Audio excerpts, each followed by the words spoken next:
اهلا بيك في حلقة جديدة من قناة الجهنمي.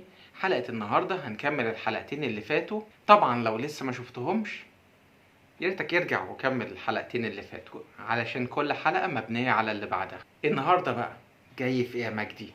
جاي يكمل معاك الحلقتين اللي فاتوا من حلقات تنسيق الاكسل، واحطك على بداية الطريق في ان انت تعمل اول جدول خاص بيك في الاكسل، وبكل سهولة هتلاقي نفسك بتعمل الجداول دي لوحدك. يلا بينا نبدأ الفيديو.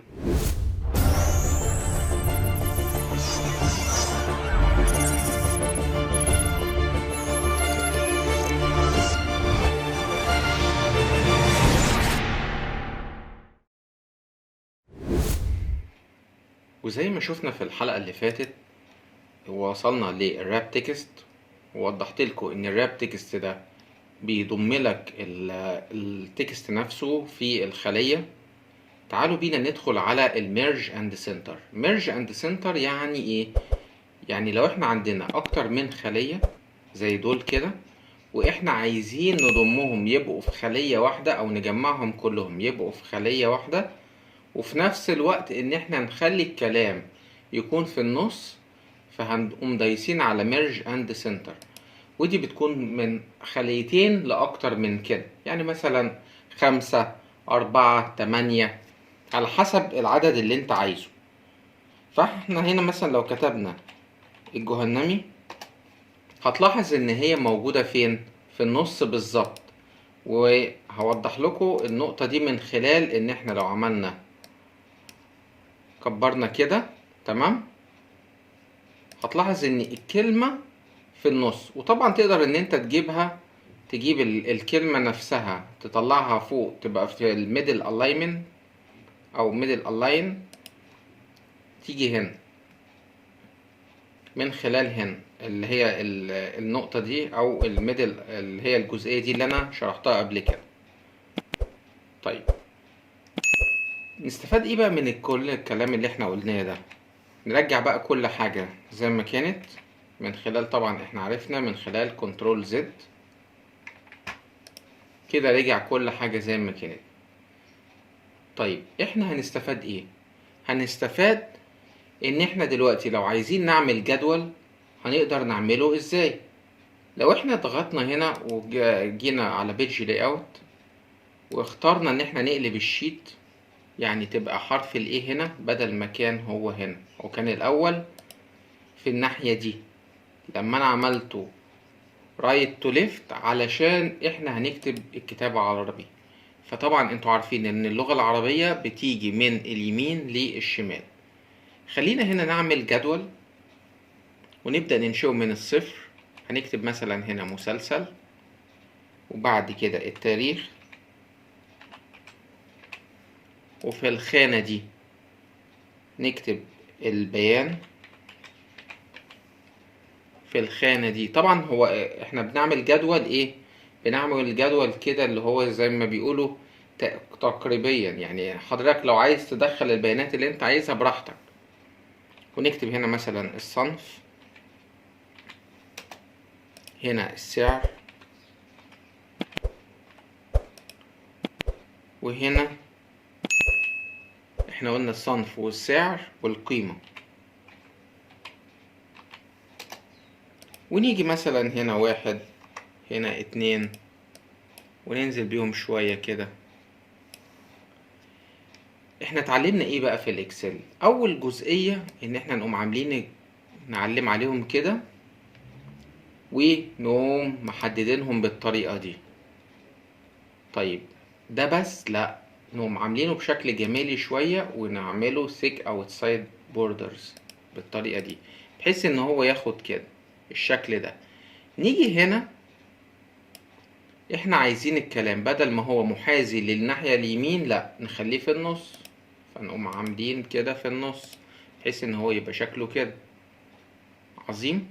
نضيق الخانة او اللي هي الخلية بتاعة المسلسل، وممكن برضو اللي هي الجزئية دي نقوم عاملينها في النص بحيث ان هي تبقى بالشكل ده. جميل الكلام. وطبعا نوسع التاريخ شوية، البيان نوسعه شوية، ودول ناخدهم التلاتة كده ونقوم عاملينهم مع بعض هيجوا عشان يبقوا بنفس المسافة. تمام. وبرضو ممكن ان احنا نقوم موسعين الجزئية دي من هنا شوية، ونيجي هنا على الجدول نقوم جايبينها كده، والجزئية دي نجيبها كده شوية، ونقوم مكبرين ده شوية كده، ناخدها الخط ونعملها بولد. تمام. وبرضو ممكن ان احنا نعملها ثيك بوردر بحيث ان هو يبقى الشكل كده الجمالي. عظيم. ممكن برضو ان احنا نقوم عاملين اللي هي الجزئية دي، نقوم جايين هنا نقوم عاملينها بالطريقة دي، نغمقه مثلا كده،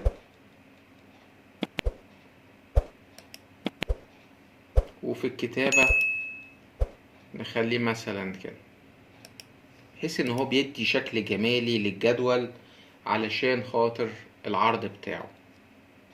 ونبدأ مثلا نكتب ايه، نكتب هنا التاريخ وليكن 19/4. طبعا انت لو سبتها 19/4 كده هيكتبها لك 19 ايه ابريل من نفس السنة. اما هنا لو حضرتك عايز تعمل مثلا السنة اللي فاتت، هتقوم جايبها 19/4/20 مثلا 22.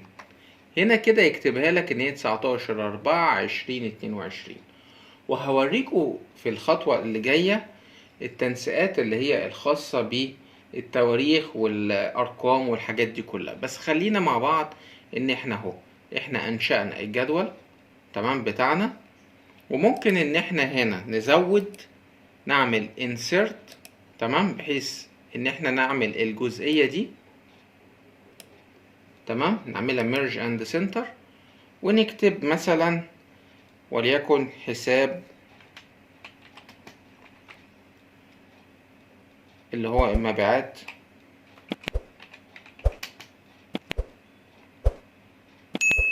وليكن مثلا شهر 4/2023 بالطريقة دي. ونقدر طبعا نكبرها من هنا او نختارها من هنا. عظيم. ونعمل لها ان احنا نخليها كده بالطريقة دي بولد و underline. بكده ان حضرتك لما تطبع تقرير بالشكل ده هتلاحظ ان هو طالع بشكل منظم. تمام. نكتب مثلا هنا البيان وليكن تلفزيون،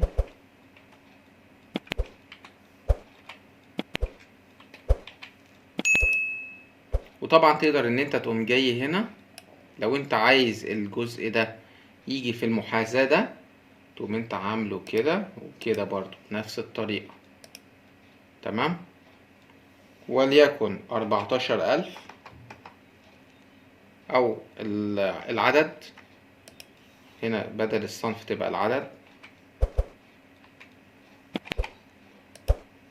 1 مثلا، والسعر 14,000.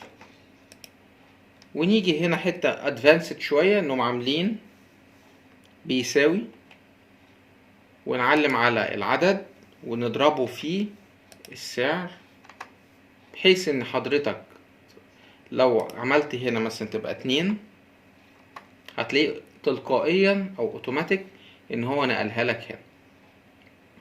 طبعا لو احنا عملنا كنترول بي هتلاحظ ان هو بص طبعها لك بشكل ايه جميل، شكل لذيذ. تمام. ونكتفي بهذا القدر.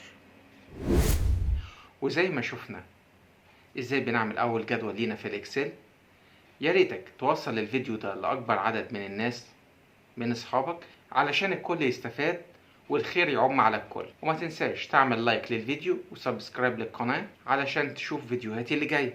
سلام.